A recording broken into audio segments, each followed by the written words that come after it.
This is a Citroen SM, a car with a Maserati heart under the bonnet, made in the times when French engineers were crazy and admirable in the same time. It has a mind-blowing engineering even by today's standards, and I found one in Switzerland, the land with quite a lot well-preserved timeless cars. So today we are going to discover the intriguing story and engineering of Citroen SM and explore this car near me. Because I'm Toma and you are watching Timeless Driving.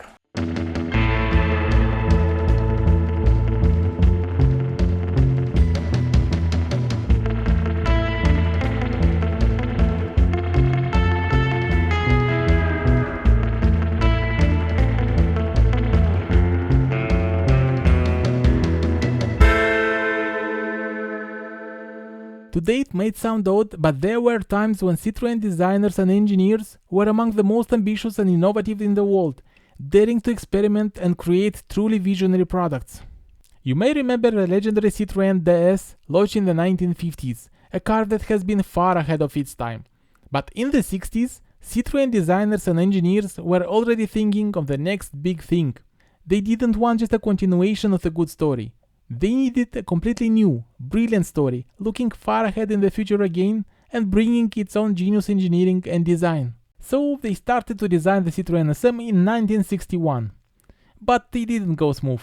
Sketch after sketch, they all went to the bin because all the designs weren't good enough, and in the beginning some of them resembled the idea of DS in them. Meanwhile, the team at Citroën wanted to go even more upscale, and understood that they would also need a much more powerful engine than the ones they had in their range. So it seems that during the 60s, their task list in developing this car grew more and more instead of approaching it to production.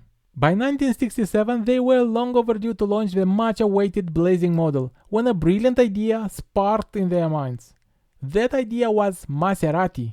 The Italian manufacturer of performance models was in trouble. And since Citroën needed high-performance engines, buying Maserati seemed like the most inspired thing to do. Yes, there was a time in history when Citroën owned Maserati. They bought Maserati in 1968. So a French manufacturer bought an Italian manufacturer. What could go wrong? Well, in fact, everything went wrong after some years, both for Maserati and Citroën. It is now said that if you want a Maserati that is even more problematic than the usual ones, buy a model from the Citroën era and you'll have Italian and French problems in one single car. And for Citroën, it eventually proved an unbearable burden, and after some years of struggle, it ended in the mid-70s with a bankruptcy and selling Citroën to Peugeot, and soon after that getting rid of Maserati and selling it to De Tomaso. Well, but that was in the mid-70s. In 1968, however, everything looked superbly promising. Citroën designers suddenly got inspired and decided to go for Grand Tourer Coupe with an aerodynamic look resembling lift-back lines. And Italian engineers received the task of developing a new V6 engine for SM. So in 1970, Citroen SM is launched with a Maserati V6 2.7-liter engine with an engine block made entirely of aluminum with a weight of only 140 kilos or 309 pounds. It was the long-awaited fascination. The new model came with a total unusual shape for its time that became a trend in design only in the mid-70s. Citroen SM was so aerodynamic that it had a coefficient of only 0.26. The headlamps were covered with an additional laminated glass helping the aerodynamics, and they turned in curves, being mechanically connected to the steering column. The new model not only had hydropneumatic self-leveling suspension and assisted brakes, but also an assisted steering that returned the steering wheel to its initial position, called DIRA-V. All those systems were parts of a single hydraulic circuit. Even clutch was assisted by the same system. And it was 1970 in calendar. The 2.7-liter V6 engine debuted with 3 Weber carburetors and 170 horsepower. Only in 1972, Citroën launched a fuel-injected version that delivered 177 horsepower, and later, in 1973, they launched a 3.0-liter version, but only with carburetors. The car near me is a Citroen SM injection, but it comes from 1971, which is theoretically impossible. The secret is, of course, that the original engine, had to be replaced. Remember what could go wrong when French and Italians put their problems together? This car was registered in 1971 in France, and then in 1989 it was imported to Switzerland. Shortly after that, it became clear that the original engine could not be saved and a replacement engine was needed. The replacement is an injection engine with a Bosch DG-tronic system delivering 177 horsepower. Let's have a look inside this beautiful Swiss Citroen SM.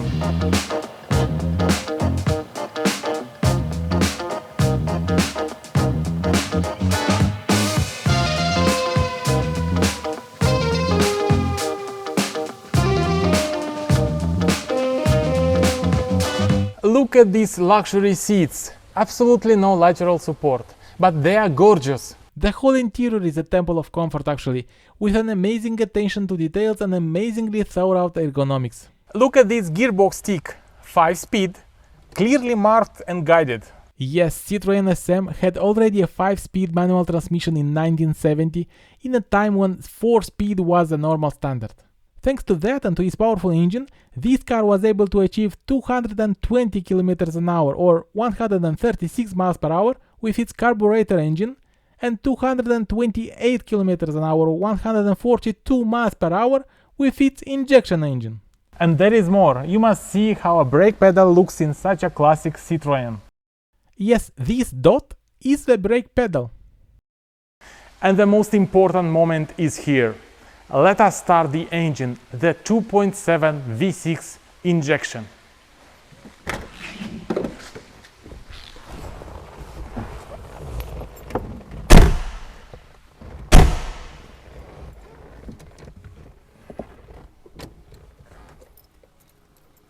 The big moment.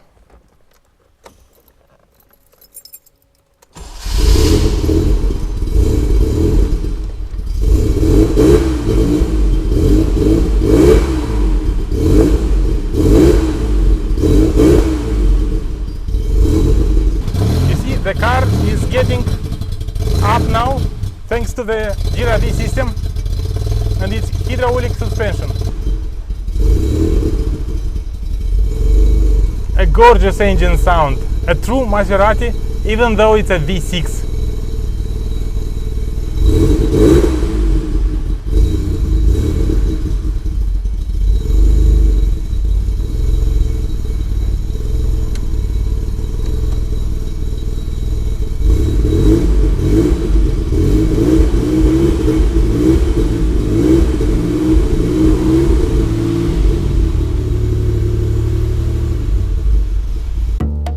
Well, yes, I was lucky enough to be allowed to drive this legendary Citroen SM in Switzerland, and I didn't have to wait much to be astounded.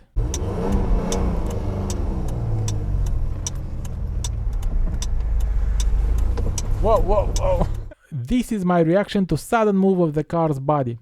When you turn sharply, the car turns much sharper than you would expect, but it also bends to an angle of about 5 degrees immediately, and that takes you by surprise. It drives totally different from anything I drove before. That's why I wanted actually to try it so much, because it is a legend on paper and it feels a legend other than the steering wheel.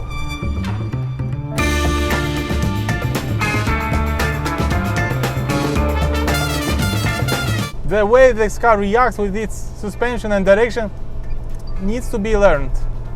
And I was pleasantly surprised to discover that in 1970, when this car was offered to journalists for test drives, they were just as shocked as me now on how it handled, and they were recommending at least 100 kilometers of driving for adaptation for a new driver. Wise advice, I must admit now, more than 50 years after its launch. But they also wrote that once you get adapted to it, all other systems, all other cars will feel outdated comparing to this Citroen. That was probably the most precious feedback engineers would dream to receive for this car. Well, let's push a bit this Maserati engine. Yeah, 177 horsepower. Yeah. It is quite powerful, and even by today's standards, I would qualify it as a car with very decent dynamics and with a surprisingly precise gearbox. And if I'm reminding myself that in 1970s there were quite a lot of Mercedes models with engines that needed 20, 23 or even 26 seconds to reach 100 kilometers an hour or 60 miles an hour, then this Citroen SM is just a mind-blowing car of its era. And with this raw sound of an Italian Maserati engine, it was a combination fatale that made a legend out of it.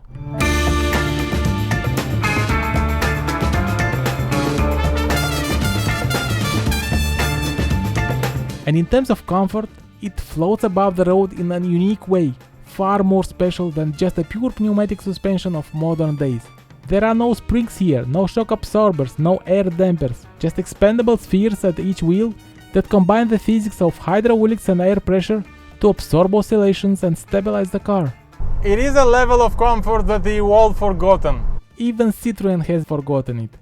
But actually, this system was bought from Citroën by Mercedes and Rolls-Royce and used in many models along the history with further improvements and adaptations. And I'll tell you a secret, even today's air body control system from Mercedes owes its roots here, in this Citroen SM and its predecessor, DS.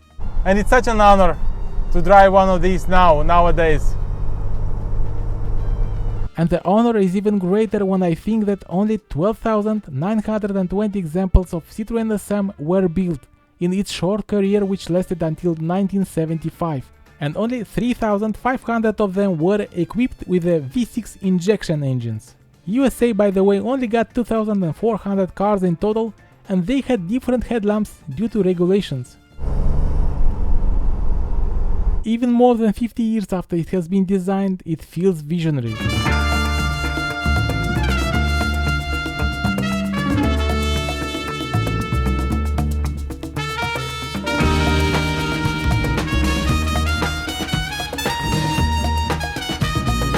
Today I drove a legend, a timeless car I have been admiring for many years. And you know, from now on, I will admire Citroen SM even more.